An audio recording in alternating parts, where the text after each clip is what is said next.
The parsha this week describes for us the big day kahuna, the special clothing that Aaron and his sons wore and became the clothing of the Kohanim that they wore during Bayis Rishon and Bayis Sheni. And the Gemara says that if they weren't wearing it's really in the Torah, if they weren't wearing the clothing, they could not do the avodah in the Beis Hamikdash. And not only that, in the second Beis Hamikdash, one of the things, and 5 things were lacking. One of the things that was lacking was that there was no oil left from the time of Moshe Rabbeinu to anoint the Kohanim until during the entire period of time of the first Beis Hamikdash. There's still remnants of the oil of Moshe. And so then how were they, and you had a 70-year period, an interregnum when there was no Beis Hamikdash, so the old Kohanim weren't there anymore, and the young Kohanim were never inaugurated. They never had the consecration of having the Shemen HaMishcha placed upon them. So how did they become Kohanim, so to speak? So the Gemara says that the garments, by wearing the garments, that was Machan Chosa, that dedicated them, that consecrated them for the avodah. So we see that the garments had this special quality to them, that without the garments they really are not people that can work in the temple, and with the garments that was Mechan Chosan that dedicated them. So the basic garments, there were 4 garments that all Kohanim had. So they had a tunic, Sona's Bad, and the tunic went from the shoulders to about the knees. It was a long tunic, and it was white. And in the middle of the tunic there was a belt, an avnate. And the belt was made from material that was shatnez, because it had tcheles, which was blue wool, and it had sheish, which was linen. So the Torah has a prohibition against wearing shatnez. And nevertheless, the Kohanim every day had shatnez in their garments. The Rambam discusses this so that his opinion is that the Torah always made in certain contrary rules so that we should not think that the Torah was superstition. We should not think that the Torah was magic.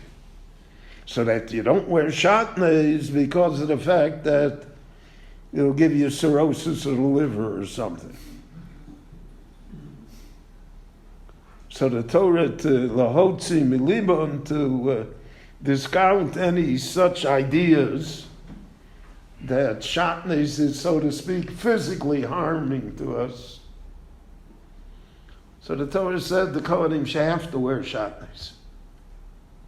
So that we don't wear shatnez because the Torah told us not to wear shatnez, and the same Torah told us, to wear shatnez. And that's the magic, so to speak, of the Torah, is that it can issue these types of contradictory rulings, because that's the Ratzon Hashem. Now, al pi Kabbalah, there are all sorts of answers that are given. to why it's also to wear shatnez, why it's mutter. But the theme here is that basically what we wear, what we don't wear, that's all part of the mitzvahs of the Torah. What the Torah commands us to do, we do. And therefore the Torah can, in its eternal wisdom, command us to do things which look to be contradictory. The Kohanim also had michnasayim, pants, trousers, which again ran from the waist to below the knee. Again, they were white, and that the Torah says, "Lo saleh b'malos al mizbechi, o segale ervoson aleim." So that always they had to wear these trousers as part of the avoda. In the ancient world, especially, the priests, kaviochel, whatever we call them, always wore special garments, always wore great robes, but most of the time in Rome and Greece, they did not wear trousers for whatever reason. But the Torah commands that the priests had to wear those garments. And then the fourth garment that every cohen had was a hat, mitznefes. Now, the hat was really a turban. It's not a hat. It was a long piece of cloth, very long. Some say it was the Lamed Beis Amos, which is an enormous length. And they had to wind it around their head in such a way so that it formed a hat. And that again was in opposite the Rambam mode, and in fact that may be the real origin of why we have our head covered. The Gemara says Yireh Shamayim, but where did we learn that Yireh Shamayim is having your head covered? Lahavdil, in the non-Jewish world, it's just the opposite. I remember I was once outside of Westminster Abbey in London, and like I was not in it, but I was apparently within its jurisdiction or precincts. And a galach came over to me and he said, "You have to take off your hat." So I told him, "I don't take off my hat." He was very insulted. He said, "You don't respect others." I said, I meant no affront and no insult, but that's just the way it is. So in the non-Jewish world, and that was one of the things that Reform insisted on, is that you don't go with a hat. Yeah. In our time, the hat has taken on a holiness that it did not have before. Certainly in the yeshiva world and in the Hasidic world. Yeah. So I remember I was once in a, if you're an old man, you've been in a lot of places. So I was once in a very cathedral-like Orthodox synagogue in New York and Manhattan. And I was wearing my hat. And everybody else was wearing a yarmulke. And it's my good fortune, the gabbai came over to me and he said, "You're not allowed to wear the hat." I said, why am I not allowed to wear the hat? He said, we don't wear hats here. So I had it from both ends, right? So I was going to tell him, if you go to London, you'll meet somebody that he also tells me what to wear on my head. But those were the four basic garments of the cohen. So all of the Kohanim wore those four basic garments. In addition, the Kohen Gadol, Aaron, and then all of his successors, wore four additional garments. So the first four garments were called Bigdei Lovan, the white garments, the hat, the tunic, the trousers, even though the belt was not white, but it was part of Bigdei Lovan.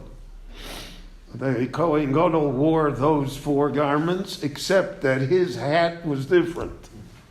They wound his hat differently. The reason for that was he was very busy up there. He had to wear tefillin, so he had to have room for the tefillin shel rosh. And he also had to wear the tzitz. The tzitz was a plate of gold, and on it was inscribed the words Kodesh LaHashem. Difference of opinion in the Rishonim how the Kodesh LaHashem was written. Whether the Hashem was written separately, or the Hashem was written above, and the Kodesh was written lower, or whether it was like one long sentence. We don't know. We have never seen the tzitz. There are replicas throughout the Jewish world, but they are based on imagination and tradition. They're not based on having seen it. So he had his mitznefes was different than the Kohen Hedjit, but it was the exact same material and was constructed in the same way, except it probably was much taller than the hat of the Kohen Hedjit. So he had this tzitz, which was made out of pure gold, and it had strings of tchelis that held it in place. He wore a me'il, which was a long coat, and at the fringe of the coat there were bells, Nishma Kolo Bevo El HaKodesh, so that when he walked, you heard him coming, because he had gold bells, and on it also were, from the material of the me'il, the beautiful blue material, were little balls of material in the shape of a pomegranate. So that's palmon rimon. And that was the other garment that he wore. And then he wore two garments on his chest. He had the ephod. So Rashi goes through a long description of the ephod, which was an apron with straps, a big apron, and that was made again out of this material. Apparently it was checkered. And then he had the choshen, the breastplate, with the 12 precious stones embedded in it, that attached to the shoulder straps and to the waist strap, to the cheshev or ephod of the garment, and therefore those were called the Bigdei Zohav because of the fact that they had gold involved in these garments. And those were the garments that the Kohen Gadol wore. On Yom Kippur, he changed the garments. You were 5 different times. He had 5 different garments. Sometimes he wore the Bigdei Lovan, and for certain avodas he wore the Bigdei Zohav. But that was the required garments of the cohen that we see in this week's parsha. There are beautiful replicas of the garments. There's a book called Meleches HaMishkan, which has beautiful photographs, replicas. He's following the shittas of certain Rishonim in the replicas. There's in Yerushalayim, in the Old City, there's the Temple Institute that has replicas. But that, again, it's based on tradition, it's based on how we interpret the psukim, it's based on the commentaries. But to say it's exact, I don't know how exact it is, but it's certainly a zeicher to the great garments that existed in the time of the Beis HaMikdash. We should be zochet to see again Kohanim ba'avodosam with the garments of the Kuna. Rabbi Chananya ben Akash Omer, Ratzah HaKadosh Baruch Hu v'zakos Yisrael. Avichal chivu lahem Torah mitzvot shenemar Adonai chavei zman tzidko yagdil Torah yavir.